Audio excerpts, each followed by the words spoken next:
दिन आहे आज शिरवाडे वनीला देखील कार्यक्रम होतो आहे। शिरवाडे वनीला कवितांचं गाव म्हणून घोषित केलं जाणार आहे। असं आहे की आज आपल्या नाशिकचेच विभा शिरवाडकर उर्फ कुसुमाग्रज याचा जन्मदिवस आहे। त्यांना आम्ही मनपूर्वक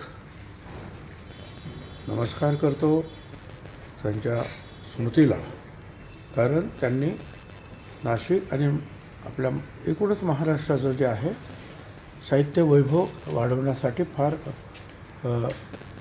मोठी कामगिरी केलेली आहे।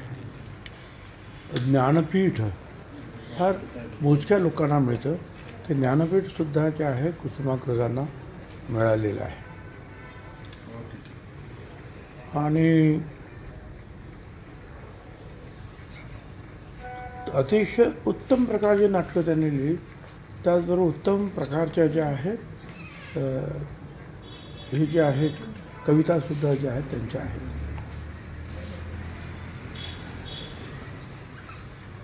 गरजा जय जयकार, क्रांतीचा गरजा जय जयकार, आणि त्याच्यामध्ये जे त्यांनी म्हटलेलं आहे त्या या शंखलासुद्धा खळखळून पडतील, काय हा मातृभूमीसाठी सर्वस्व आम्ही अर्पण करू, अशा अनेक गोष्टी त्याच्यात लिहिल्या। म्हणजे अतिशय वीरशयुक्त देशभक्तीनं ओतप्रोत भरलेलं अशा प्रकारची जी आहे ती कविता आहे, ती माझी आवडती कविता आहे। आणि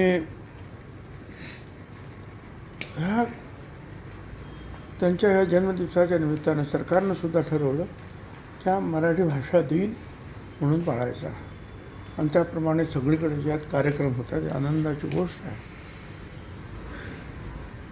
ज्या गावातून शिरवाडकर म्हणजे शिरवाडे त्या गावात मंत्री महोदय पण गेलेले आहेत, आणि कवितेचं गाव म्हणून जे आहे तो उपक्रम तिथे राबवला जाणार आहे। तिथे असलेल्या ज्या या कवितेच्या संदर्भामध्ये जे जे काही करायला पाहिजे ते महाराष्ट्र सरकार करणार आहे। ही जी सगळी मंडळी जी आहेत यांची पुन्हा पुन्हा आठवण यावी, त्यांचं साहित्य जे आहे हे लोकांच्या समोर सातत्यानं राहावं, त्यापासून लोकांना इतरांनासुद्धा स्फूर्ती मिळावी, हा सर्व त्याच्या पाठीमागचा निश्चितपणे उद्देश आहे। तर या मराठी भाषा दिनाच्या निमित्तानं मी त्या सर्व महाराष्ट्राच्या बाहेर देशाच्या बाहेर असलेल्या सर्व मराठी जनांचं जे अभिनंदन करतो या मराठी भाषा दिनाच्या निमित्तानं। साहेब, पुण्यामध्ये असं एक नाव प्रत्येक वेळेला काय अजून त्या कोण जो होता आरोपी त्यालाच पकडला नाही, तर जो आरोपी तुम्हाला माहिती नाही, पोलिसांना माहिती नाही, त्याला राजकीय सपोर्ट होता हे म्हणण्याचं काय कारण आहे? उगीच आपलं जे आहे प्रत्येक आरोपीच्या पाठीमागे राजकीय नेता आहे असं समजण्याचं काही कारण नाही। आणि तुम्हाला माहिती असेल तर तुम्ही सांगा, म्हणजे त्या राजकीय नेत्याला पण विचारता येईल हा मनुष्य कोण आहे, मग तो पकडून देईल तुम्हाला। पुण्यातल्या घटनेनंतर पुन्हा शक्ती कायद्याची चर्चा झाली आहे। संजय राऊत म्हणतात की कोणीतरी फिक्सर बसले ते शक्ती कायदा अंमलबजावणी करण्यासाठी। मला काही कल्पना नाही, पण आता ते कुठपर्यंत आलं ते होम मिनिस्टर सांगतील काय करायचं ते, आणि त्या कायद्यामध्ये काय चांगल्या गोष्टी आहेत, काय त्रुटी आहेत, काय अडचणीच्या गोष्टी आहेत, ते आता ते डिपार्टमेंट पाहिलं ना। साहेब, नाशिक सुरू झाली, गिरीश महाजनच नाशिकचे पालकमंत्री असतील अशा पद्धतीचं निर्णय झाल्याचं कळतं आहे, आणि रायगड दोन्ही उपमुख्यमंत्र्यांनी ठरवून घ्यावं असं काही। आता काय मला तर काही कल्पना नाही, आणि मुख्यमंत्री आणि उपमुख्यमंत्री ती चर्चा करून प्रश्न सोडवतील।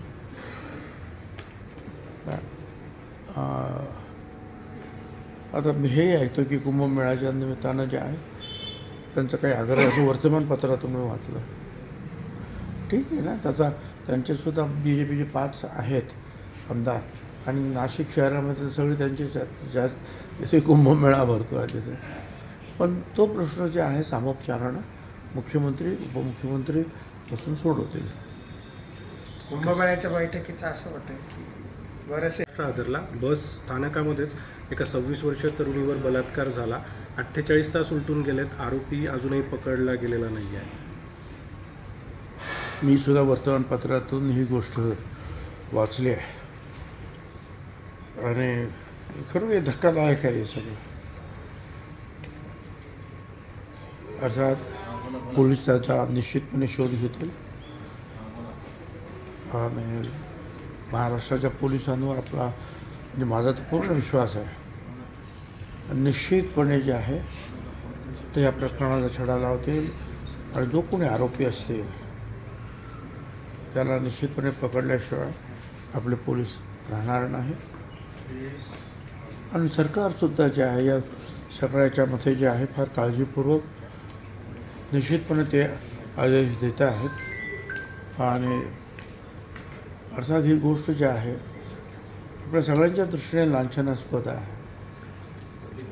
हे कसं झालं, काय झालं, या सगळ्याच गोष्टी ज्या आहेत आजूबाजूला लोक होते की नाही होते आणि गुन्हेगार असेल तर तो सराईत गुन्हेगार असला पाहिजे तिथला. कारण बाकीच्या ठिकाणी सुद्धा अनेक काही गोष्टी तिथे सापडलेल्या आहेत. त्यामुळे जे आहे असं ऐकून वाटतं की असं पूर्वी झालेलं आहे का, ते होत होतं का नाही, आणि ते जर होतं तर मग लोक गप्प कसे बसले, पोलीस गप्प कसे बसले, हा सगळ्यात मोठा विचित्र प्रकार आहे. आणि या सगळ्याची जे आहे खोलवर चौकशी व्हायला पाहिजे अशी सगळ्यांचीच मागणी आहे. त्याच्यात राजकीय नेता कोणीतरी त्याला आता मला त्याच्याबद्दल काही जास्त बोलायचं नाही, परंतु जयंतराव पाटील जे आहेत एका पक्षाचे प्रांताध्यक्ष आहेत आणि कुठली गोष्ट बोलत असताना आपण कसं तोलून आपण व्यवस्थित बोललं पाहिजे.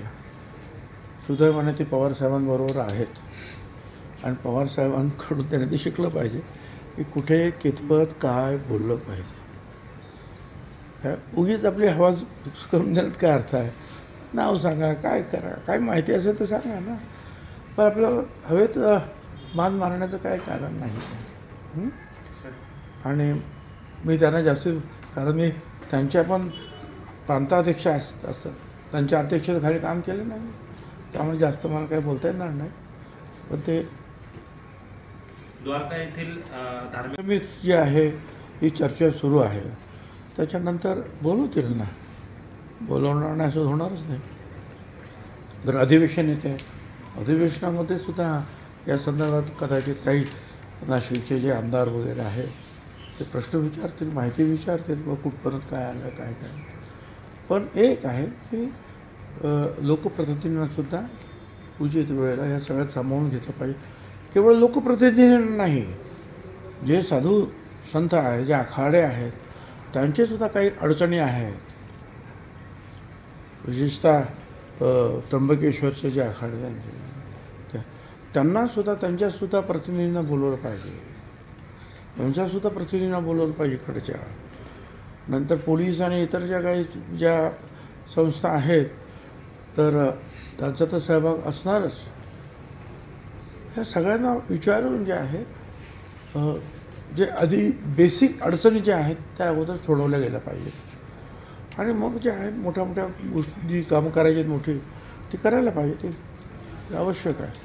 काय काय बेसिक अडचणी आहेत त्या पण सोडवायला पाहिजे. मुकाटेंविषयी काय घ्या आणि त्यांना पण सांगितलं शांततेने घ्या, काय कोणावर अन्याय होणार नाही याची काळजी घ्या. अनऑथराईज आहेत त्याला कोणी सपोर्ट करणार नाही, करताही कामा नाही. वक्फ बोर्डच्या पत्रामुळे खरं तर त्या अनावधानाने 7/12 मला त्याचा काही अभ्यास नाही आहे.